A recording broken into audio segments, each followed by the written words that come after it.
On today's episode of the MilCom Founders Podcast, we'll meet Pasha Palanker, a retired Special Operations Master Sergeant who has transformed his military experience into powerful advocacy for mental health and veteran entrepreneurship. Pasha is a Bronze Star for Valor recipient and two-time Purple Heart recipient whose heroic actions in combat included saving the lives of 15 soldiers by confronting and stopping a suicide bomber in a face-to-face altercation. After his military service, Pasha co-founded Deliverance Corp, a service-disabled veteran-owned small business specializing in data analytics and artificial intelligence solutions for the Department of Defense, VA, and other government agencies. Beyond his business leadership, Pasha works as a mental health advocate and professional parachute demonstrator, regularly jumping 1,100-square-foot American flags into major events like NASCAR races and NFL games. We're looking forward to hearing about Pasha's journey from special operations to entrepreneurship and his mission to help others build resilience and success. Welcome to the MilCom Founders Podcast, where we champion and celebrate military community business founders. In each episode, we will talk with a MilCom business founder to learn how they work through various obstacles and opportunities in business and in life. I'm your host, Rod Loches. Let's meet today's guest.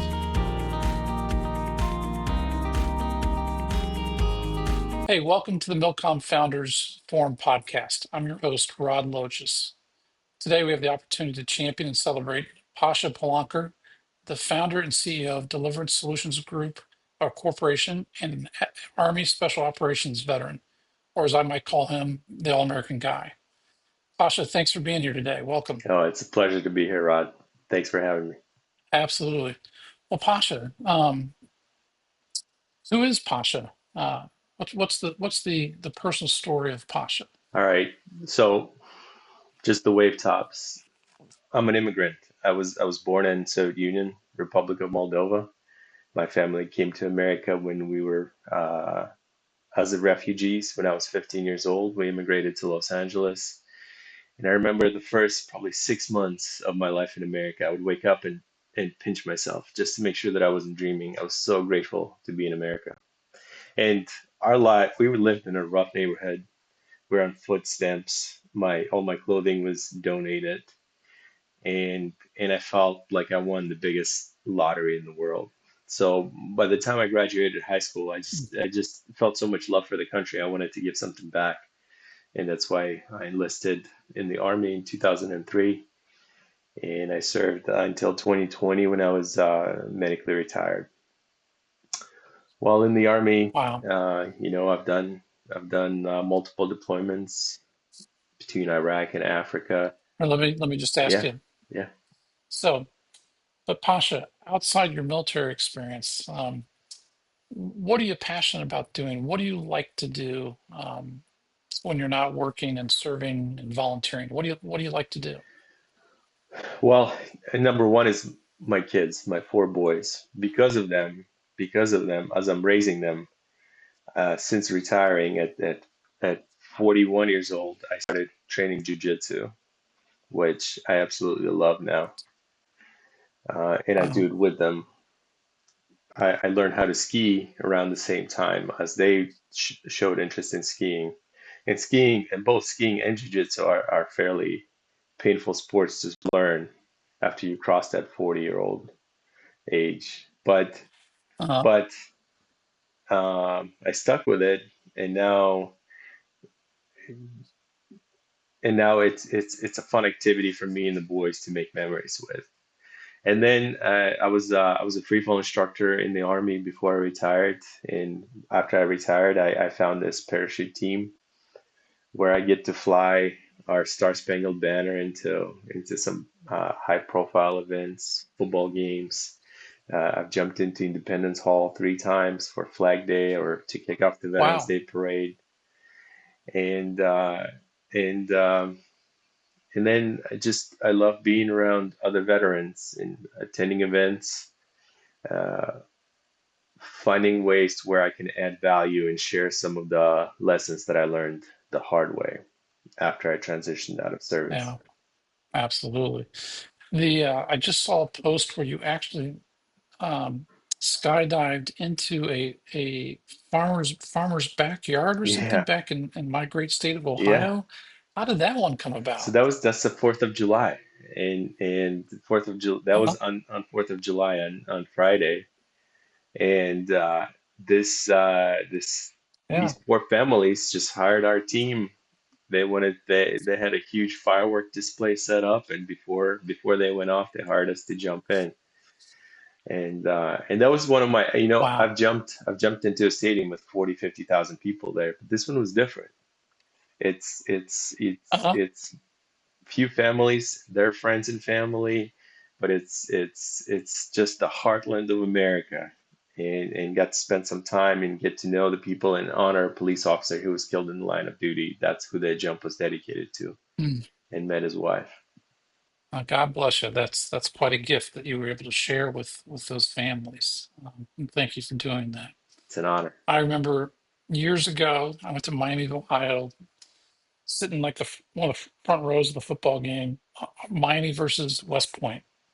And for the game, the cadets, they parachute in with the football, and as they're parachuting down, I tell Sarah, my daughter, I says, "Hey, Sarah, I used to parachute, and I was airborne in the Army." And Sarah says, "Yeah, but I bet you never landed in a football field." With your kids, there's just never enough. You Yeah, just got to do one more thing. yeah. So it was pretty cool. But with your skydiving and your jujitsu, both those endeavors for me, I haven't done jujitsu, but I would imagine both those endeavors are all encompassing, and you're in the moment. And when you have those in the moment experiences, everything else stops and goes Hmm. away. And you come out of that moment, I'll say, that time, I would imagine quite refreshed, refocused, and energized. Just guessing. Yeah, there's a ton of, what people see on the surface is not the reason why I do both. The therapeutic benefit, the sense of community, and the sense of purpose and measured growth that you experience specifically in jujitsu. Um, that's Hmm. been instrumental in helping me find myself after retiring from the army, and giving me that sense of I bet. purpose and camaraderie that a lot of us miss after Camaraderie. Yeah, after that's true. retiring. That community. Yeah. Well, when you're Yeah, that's jumping, something. with somebody, sometimes it's just me. Other times it's five or six of us, and it's a mission, and you got to execute that mission. So that element of going on a mission is still there. And then if it's a high profile event, and there's the pressure that comes with it. So I was able to find something that helps me fill that void that a lot of us miss after retiring. Yeah, I bet. Understandable, 100%. So, Pasha, what's a personal challenge that you've overcome in your life? The biggest challenge was my mental health struggles. Um, you can see behind me there's two purple hearts. So I've physically been wounded twice, and physical injuries, depending on the severity, obviously, but they're not that they're easy to take care of, but they're easy to realize that you're experiencing them, and that stuff is taken care of and healed. But I neglected my mental health. My first deployment was in 2005, and it wasn't until a complete breakdown after my last deployment in 2015 that I decided I realized that I had a problem. And it was a long up and down journey for 5 years that eventually resulted in me being forced to medically retire for my mental health, not because of my physical injuries. Um, and things eventually got to a point for me where I was at home, but I was not at home. I would isolate from my family. I wanted to be with them, but I couldn't. And eventually, I arrived at a place where like suicide was just logical. It made sense. My logic was flawed, but I didn't realize it at the time. And then on top of it all, my mind started to go numb, and I stopped caring about consequences. So that moment right there, those few weeks when I was in that space, that's probably the biggest challenge that I've had to overcome. And then also seeing the impact of what I was going through, that it was having on my wife and on my kids. It's just all encompassing, suffocating experience that it was easy to Yeah. look for the easy way out. Obviously, I'm here. I Mm. drove myself to ER at Walter Reed. I spent time in the psych ward, and while I was there, I got a moment of clarity, and then I realized that I was a victim. I was acting like a victim where I was only seeing problems and blaming the situation, the circumstances, the people, organizations for letting me down. And at that moment, I decided to take responsibility for everything because it was me that enlisted in the army, and that was the start of my journey to where I am now, which I'm a long ways away from the guy that checked himself into the psych ward. Thank God and God bless you and for having the courage and everything to do that. I imagine your wife and family were part of that recovery process with you. Yeah, yeah, Wow. absolutely. Mm. Well, they're Yeah. they're my reason Yeah. to fight. That's right. 100%. 100%. And now you talked about I imagine skydiving, the jujitsu, and what's this about the kayaking that you do? I Kayaking? saw a little video on the kayaking. No, well, kayaking is something that I used to spend a ton of time on the C&O Canal in in in Maryland. But I would run. Running was my first lifeline that I discovered after leaving the psych ward. And I would run along the C&O Canal, Got it. and just seeing that water, I got into it was paddleboarding. Uh, Oh, paddleboarding. yeah, Okay. yeah. So it's just Okay. going out there and looking for things that made me feel better, made me feel uh, in the moment and present. And that was a big part of Yeah. my journey to recovery. I don't do it as much anymore, just because I don't have the time that it requires. But for a few years of my Yeah. life, it was very helpful. Hmm. Yep. Absolutely. Yeah. The water brings me a lot of peace. I say you can find me in, on, or near the water, and sometimes under the water if I get the chance to go scuba diving. So it brings me a lot of peace as well. That's for sure. So Pasha, we talked about why you joined the military because a great sense of appreciation for our country, and thank you for that. It means can't put words to it. It means a lot. That's for sure. But you're also the I think you're also awarded the Bronze Star as well as the Yeah, recipient of the two Purple Hearts, yeah, right? yeah, Man, yeah, yeah. yeah. The Bronze Star for Valor. It Wow. was just awarded this year, from 20 years ago. It was an upgrade to a previous Valor award, and I had a face-to-face confrontation with a suicide bomber that I took action, and I was able to prevent loss of life on on our side. God bless you. Thank you again. Mm. So you spent your, what, 17 years in the Yeah, military?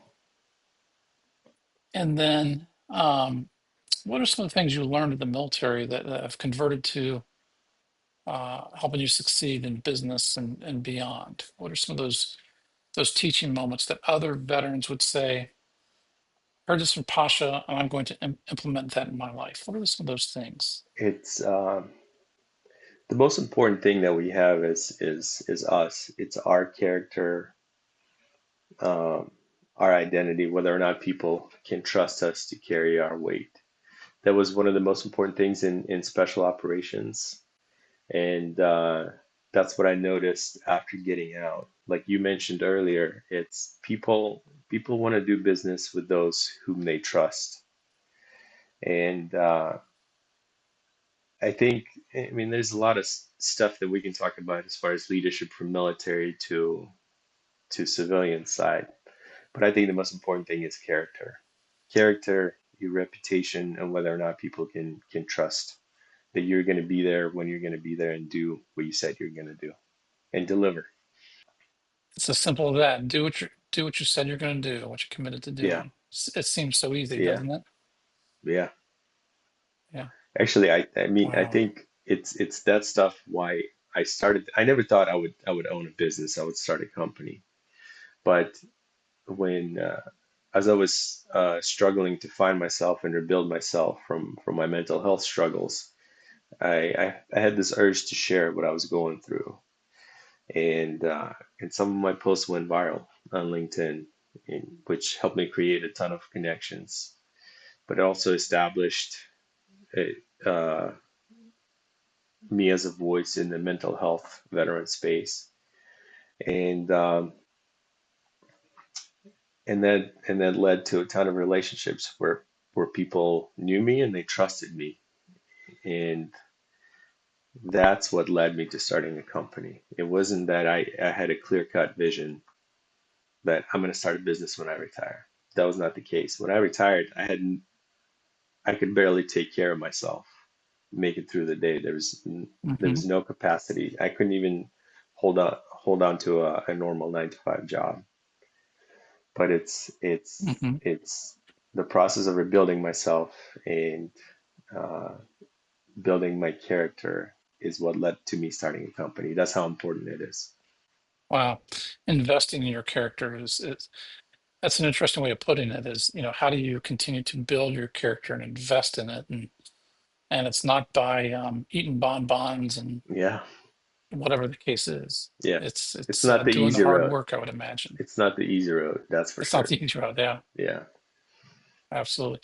How do you know our friend Brendan Huff? He was the one who introduced us, and I'm very grateful for that. But Uh, how did you two make that connection? well, we surf together. I'm actually going to see him tonight. Uh, that's pretty awesome. Are you kidding? Yeah, yeah. Uh-huh. I'm going to see him tonight, and I'm pretty excited about that. So we surfed together, and then when I retired, I worked as a contractor for our old unit, where he would do his reserve duty, and I was there, just spending time on exercises, and we got along pretty well. And he's actually one of my mentors when it comes to government contracting work. Okay. So, Very cool. Great. Ironically enough, he is my next guest later on today, oh, on this podcast. So you guys can throw eggs at me yeah, later on, at least one way or another. no coincidences. So that's yeah, yeah, that's right, that's right. But very cool. So you started. Tell me about the business that you started. I think you kind of explained why you Yeah. started it, but why Deliverance Service Corporation? So Deliverance, I'm a big believer in God. The things that I walked away from, you cannot not be. So I wanted it to have this religious connotation in the name of the company. That's the name Deliverance. A lot of people try to talk me out of it just because of the movie that's out there, and Mm, it's just turned out into great marketing. So I'm grateful for that. So that's why the name Deliverance and where the company was started. But as far as what we do is my partner Dennis, he's a technical guy who's done database work for over 25 years in the government space. So we're just combining forces and seeing what magic we can make happen. But hmm.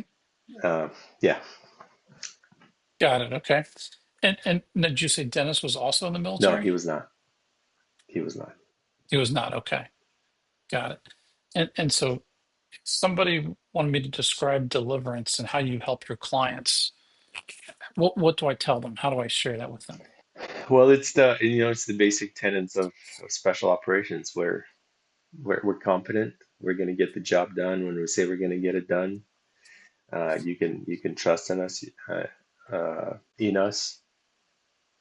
and it's as simple as that. Got it. Okay. Very cool. And what what made you the one that was the right person to start Deliverance? It's it's everything that I've done in my journey into my mental health recovery.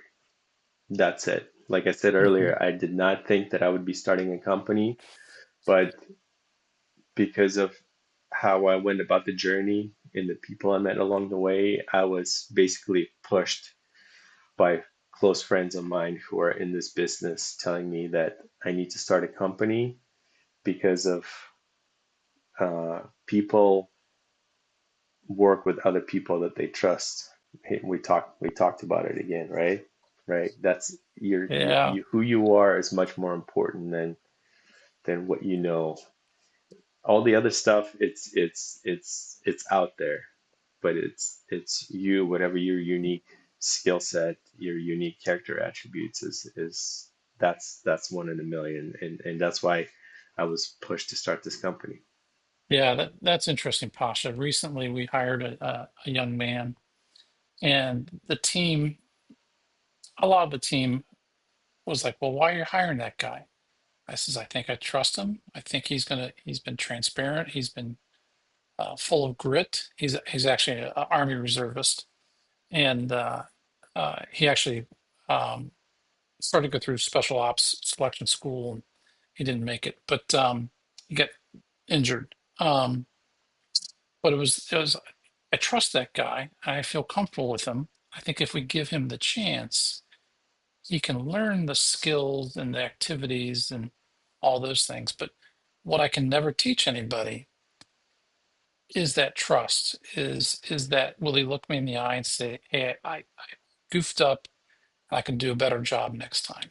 And how do you find that trust? And that's what's most important to me when I'm hiring people Yeah. is trying to find that. It doesn't seem like it's Yeah. talked about enough how important your character is. Because when you go out, you go to the networking events and you meet people, and that seems to be the most common thing that I hear about. Can I trust you? Are you going to do what you're going to say you're going hmm to do? hmm Yeah, I was at a military or veteran business event recently, and there was a retired Marine general in the conversation. There's another guy, young man, starting a business, and the young man's like, "I'm doing all this," and I don't remember exactly what he did, but I said, "Stop, stop! I don't care what you're doing." I went back to, "Who are you? Tell me about you." And I thought the general was going to spit his glass of wine all over the place. And he's like, "I can't believe you just asked that." I said, "Sir, you know the deal. We got to know who they are, and you got to know if we like each other and trust each other." He's like, got it. It was really funny. So 100%. Yeah. Pasha, with your unique and valuable and point of view in the world, how do you measure success? Hmm. That's a heavy question. Success is, to me, success is it's two things. Did I make myself today just a little bit better than I was yesterday? So what's important to me is constant reinvention, constant growth in whatever aspect of your life. And because if you had that kind of day where you did something that made you feel good about yourself, you sleep better at night. So to me, that's very important. I mean, there's a whole other aspect of success when it comes to raising my kids and taking care of my family. But really, to me, success is positively impacting people around me. That's the most important thing to me is hmm it's impact on this world. Now that I've rebuilt myself, now it's how do I share these lessons learned a very hard way. hmm Yep. Yeah, there's some guiding lights that I use. One is my saying of I have three little sayings. One is champion and celebrate others. How do you do it, and how do you, the other one is love and serve the Lord. How do I do that? And forgive.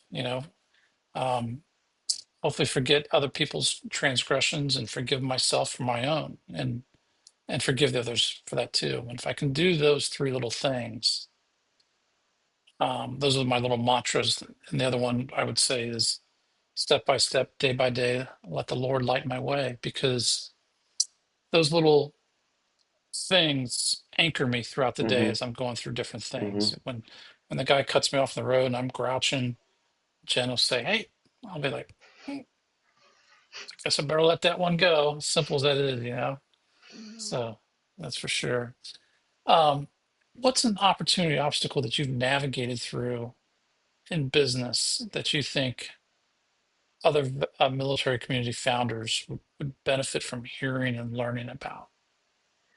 I don't know. I don't know if it's an opportunity, but I think it's the mindset of not overthinking and just showing up. Showing up has been the most impactful thing that I've experienced, because it's in showing up, especially it's hard to do it in the beginning when I don't really understand the industry. I don't know. I'm so far behind everybody else who's in that room, but it's showing up, learning how to ask the right questions, that opened up so many doors for me, that I think that's the most important. That's the most important Hmm. thing to do when you're starting. Just show up, and Hmm. hopefully have that character that people want to do business with. Hopefully you're that Yeah. person. That's it. It's as simple as that. Hmm. Just action. Take action. Take action. I Yeah. love that. I love that. Yeah. And what's um, what's your next opportunity or challenge you're looking to overcome? What's something that's next for you or Deliverance that you're saying, "Hey, this is my next goal that I'm going to tackle or overcome."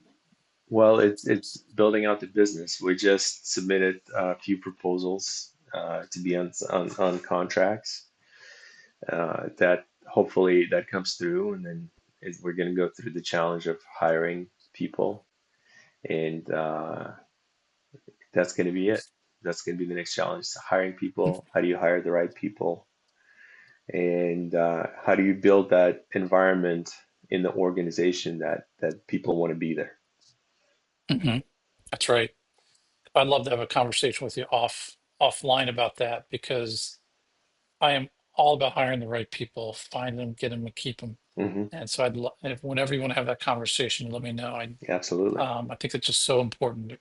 There's certain tools that we use to help us improve our batting average on that. So Oh, love to talk to you about I will that. take you up on it. Um, awesome. Well, maybe when you do, Pasha, maybe what we do is we get your kids and your wife and we go out on the boat for a day down here on the Potomac. Where are you at?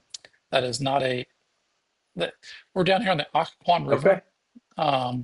So we're not that far from Yeah. Gaithersburg, especially non-rush Yeah. hour. But honestly, we'd love to share it with you guys. And um, for me, sharing the water with people again is part of my. I just think it opens up people's Yeah. hearts, and would love to share that with you all. That's for sure. So that is a promise. I hope you keep me to. That's I for will. sure. I don't know about Brendan. We may or not may not ask Brendan out there. I don't know. If he brings Kim, then it's okay. If he All right. doesn't bring Kim, I don't know. So no, we'd love to have you all out there. That's for sure. Um, so we're getting close to the end, Pasha. And thank you again for your Okay. time. But what um, what's one question I haven't asked you yet that I should have asked you? I would say is, how do you stand out in the sea of everybody else who's trying to do the same thing that you're doing? Mm-hmm. And I would say is you got to be interesting. You have to learn how to show interest in other people. 'Cause everyone loves talking about themselves, right? So to be interesting, you got to be interested in others. And then it helps. I know what helped me tremendously is people have seen my jumps, right? People have seen me compete in jujitsu competitions, and people have seen me be vulnerable in a public setting. And so having these different dimensions to who I am makes it easier to create a connection with somebody else. Because it's odds are for me Hmm. to find another skydiver, they're pretty small, right? But Yeah. then you add jujitsu or long distance running or raising kids, and then it's much easier to create a bond and have a meaningful conversation instead of, boy, it's hot out today and it's going to be hot out Yeah. tomorrow. I like that reminder that you just shared. It's more important to be interested than it is to be interesting, but to have that shared bond, that shared connection that you can build upon is so important. Absolutely. So, all right. Hey, what resources or books, podcasts, things that you would say um, another MilCom founder should listen to, read, be part of? What is that? So I went through a period where I went through a ton of books. Like I went through over 100 books in a year. And Wow. yeah, yeah, I would listen to them while going on these long distance runs and you know, there's two that stood out to me. One is Obstacle is the Way, which by Ryan Holiday, which changed the way I looked at my situation and my struggles. And that truly is what came. Now the strength that I had to develop to overcome my obstacle is it's like a superpower, which I would not have had I not gone through what I gone through. And then the other one was Mhm. 12 Rules for Life by Jordan Peterson. That's just Mhm. those two books were crucial to me. But then, like, the Seven Habits of Highly Effective People, like, where you learn the Mhm. basic skills of connecting with people, right? That's where that you got to be Yeah. interested in others to be interesting to them, right? I don't listen to as many books as I did before. I do spend a ton of time of trying to understand and learn more about who I am, my gut feeling, and paying attention to how I feel when new people are around me, and I'm very protective of the space Yeah. around me, who I spend time with. Yeah, you have to. Yeah. Yeah, so these are not exactly the Absolutely. resources that you were looking for, but this is what I use to guide me forward. Yeah. Understood. Hey, so wrapping up, just one more minute. But what's your wife and your kids' names? My wife's name is Olga, and my boys are Nick. Olga, Yeah, my boys are Nick, Mikey, Sammy, and Benji. Sandy, Samuel, but and Sammy. Benji. Yeah, Sammy. yeah. Got it. And Benji. Awesome. Well, fantastic. Hey, just as a thank you, a tiny thank you for your time and effort today and everything, Pasha, and your insights. Is we're gonna make $100 donation on your behalf Okay, to the Dick Logus Scholarship Fund. And it okay, goes towards a kid that wants to go to college or to trade school, whichever he or she chooses. And so next year we'll be awarding one or two scholarships to an uprising senior, a okay, kid getting ready to go to college or trade okay. school. I So appreciate that. that's for That sure. actually So, that actually means something. well, yeah, well, and you mean a lot to us, and thank you again for everything, your time, your commitment to our country, and your insights and teachings today. Fantastic. I hope So I hope thank you. I Well, hope let's. it makes an impact out there somewhere. One person, that's all it takes. That's right, Yeah. 100%. Thanks for joining us on the MilCom Founders Podcast. If you know a MilCom founder with a story to share, reach out to us at milcomfounders.com. For each guest on our show, One Degree Financial donates $100 to the Dick Logus Veteran Entrepreneur Scholarship Fund, supporting education for children of a MilCom business owner. Stay ready.